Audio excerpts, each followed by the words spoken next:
Hello guys, magandang umaga at masayang araw ng Lunes. Magpapaaraw lang ako saglit bago ko ituloy yung aking gagawin. Para naman kasi ang sinag ng araw ay natural na vitamin D. Pangpalakas ng resistensya ng katawan, pati mga buto at cardiovascular. Natural na, libre pa.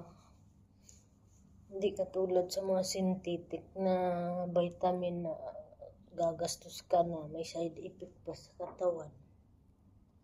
Usually, may side effect sa kidney. Kaya magpapaaraw ako saglit.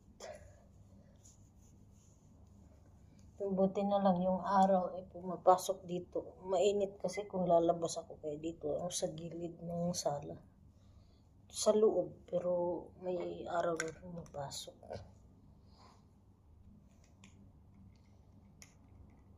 Doon daw sa lilipatan bahay, walang balkoni.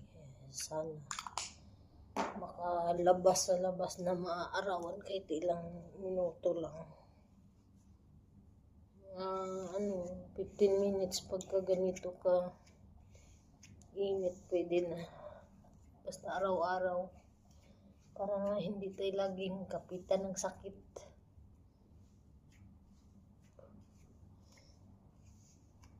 Yung araw na sa likod ko. Yan. Kaso lang, natabunan na ng kisame. Tumaas na kasi, nasa taas na ng bubong.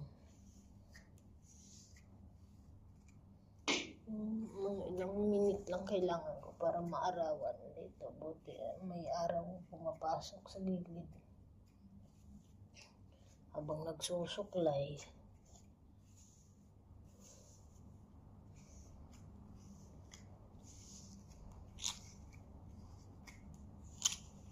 nagsusuklay yung buhok ko, nagdadry ng gusto. Dahil nga sa pangkulay sa buhok. Ito kasi buhok ko pag tumubo, puti na.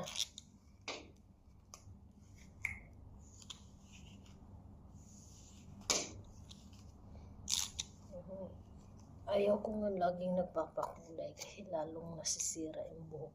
Nagdadry daw, naging marupok. Putol-putol yung dulot. Yung buhok ko hindi na pantay, may maikli, may mahaba. Nagkaputol-putol